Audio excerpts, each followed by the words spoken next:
Hello student, बात करते हैं बांद्रा इरिगेशन के तीसरे वीडियो में। पहले वीडियो में मैंने बात किया था कि बांद्रा इरिगेशन सिस्टम क्या है, उसका एडवांटेज क्या है, उसका डिसएडवांटेज क्या है। दूसरे वीडियो में बात किया था कि साइट सिलेक्शन के लिए क्या क्या आपको कंडीशन होनी चाहिए। और तीसरा इंपॉर्टेंट जो कि जो वीडियो है काफ़ी इंपॉर्टेंट है, इसमें लेआउट है। ठीक है स्टूडेंट, इस फिगर को थोड़ा गौर से देखोगे तो हम आपको बताते हैं कि ये जो चीज़ें बनी हुई है ये है बांद्रा बनी हुई है। ठीक है, ये बांद्रा इरिगेशन सिस्टम का पार्ट है।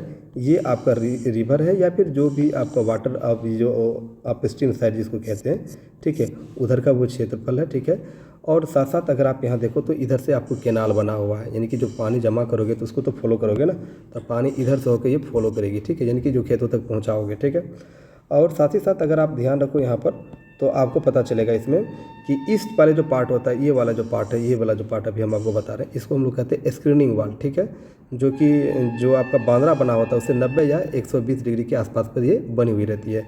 तो मेन जो इसका हिस्सा है वो आपका यही बांद्रा है, स्क्रीनिंग वाल है, ठीक है, केनाल है। ठीक है, ये चीज़ स्कावर होल भी एक होती है, जो होल जो है बांद्रा के नीचे में रखा जाता है निचले स्तर पे, ताकि जो सिल्टेड टाइप में जो चीज़ें आएगी वो डाउन स्ट्रीम साइड में वो बहती रहे लगातार। ठीक है, अब इसको हम एक एक करके यहाँ पर आपको बताते हैं। जो इसका जो कंपोनेंट है, जो पार्ट है, जो हिस्सा है, ये लेआउट का फोटो था जो अभी आपने देखा था।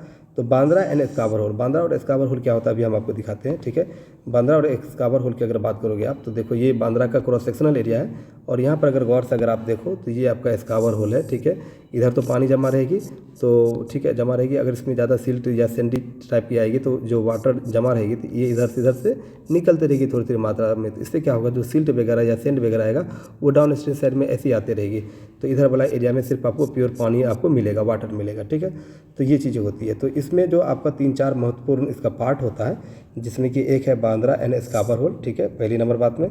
दूसरी नंबर बात में स्क्रीनिंग वाल एंड आउटलेट। हमने आपको बताया था कि स्क्रीनिंग वाल जो होता है वो बांद्रा से 90 या 180 डिग्री पर 90 से लेकर 120 डिग्री तक रहता है। ठीक है, फ्लड बैंक यानी कि कहाँ तक वो किनारा है जहाँ तक वो पानी को जमा करके रखता है। केनाल एंड लाइनिंग वाल, केनाल का मतलब वही हुआ जो बांद्रा में पानी आएगी उसको बाहर निकालने का जो रास्ता होता है वो केनाल के थ्रू ही होता है, जिसमें आपको स्क्रीनिंग वाल लगा हुआ रहता है। वो वहाँ पर जो पानी सिर्फ वाटर को फ्लो करने देता है, उसके सिवाय दूसरी कुछ रहती है उसको छानने का वो काम करता है। ठीक है, तो पहली नंबर बात करते हैं बांद्रा एंड स्कावर होल। बांद्रा का आपको पता ही है कि जो बांद्रा होता है this method construction of permanent और पक्का बांद्रा। देखो बांद्रा जहाँ पे बनाते हैं ना, वहाँ पर बनाने से पहले जिस जगह पे बनाना होता है पहले कच्चा बांद्रा बनाते हैं और वहाँ पर उसका यूज करके देखते हैं क्या ये अच्छा है। अगर सही से यूज हो रहा है तो उस जगह पर हम पक्का बांद्रा बनाने का प्रयास करते हैं, कि परमानेंट। उससे पहले हम लोग टेम्प्रोरी बांद्रा बनाकर चेक कर लेते हैं। ठीक है, बिफोर कंस्ट्रक्शन द परमानेंट और पक्का बांद्रा, कच्चा Bandra is constructed if found suitable after it performance. अगर आपने कच्चा बनाया उसका परफॉर्मेंस अच्छा है तो उसको रिप्लेस कर दोगे आप पक्का बांद्रा से, यानी कि परमानेंट बांद्रा से। ठीक है, और इस बांद्रा का जो आपका जो लेंथ होगा, जो हाइट होगा वो 2.5 से 3.5 तक होना चाहिए, और विड्थ जो होगी वो 2 मीटर से 4 मीटर की 3 मीटर से 4 मीटर के आसपास क्या होना चाहिए, चौड़ा होना चाहिए। ठीक है, स्कावर होल के बारे में बता ही थी कि ये लगभग these are the holes diameter to 20 to 50 centimetre. ये जो होल है यहाँ से इसकी जो डाया होगी वो 20 से 50 सेंटीमीटर को होगा, और जो हाइट है वो 30 से 50 centimetre above the river bed. जो यहाँ रिवर बेड होगा, जो रिवर बेड यहाँ से होगा उस रिवर बेड से वो लगभग 30 से 50 सेंटीमीटर हाइट पर होगी।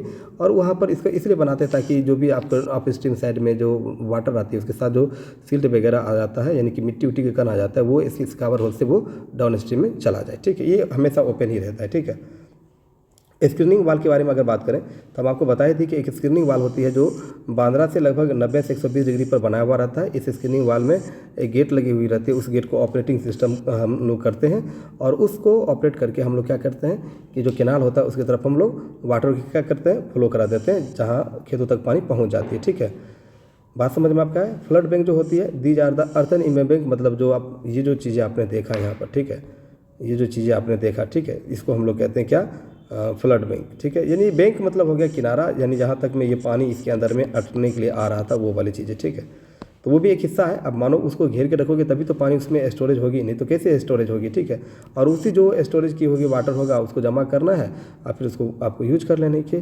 केनाल लाइनिंग का मतलब है जो केनाल बनी होती रहती है, यानी कि जो नहर बनी हुई रहती है, इससे छोटा छोटा जो नहर टाइप वो बनाए हुए रहते हैं, उसमें लाइनिंग की हुई नहीं चाहिए आपकी जो वाल होगी, ताकि जो प्रॉपर पानी निकल सके बांद्रा से वो डायरेक्ट खेत तक अच्छे से जा सके बिना ज़्यादा लॉस का। ठीक है, तो स्टूडेंट अगले टॉपिक में हम लोग बात करेंगे पर्कुलेशन टैंक के बारे में। वीडियो अच्छा लगे तो लाइक करना। ठीक है, मिलते हैं नेक्स्ट वीडियो में।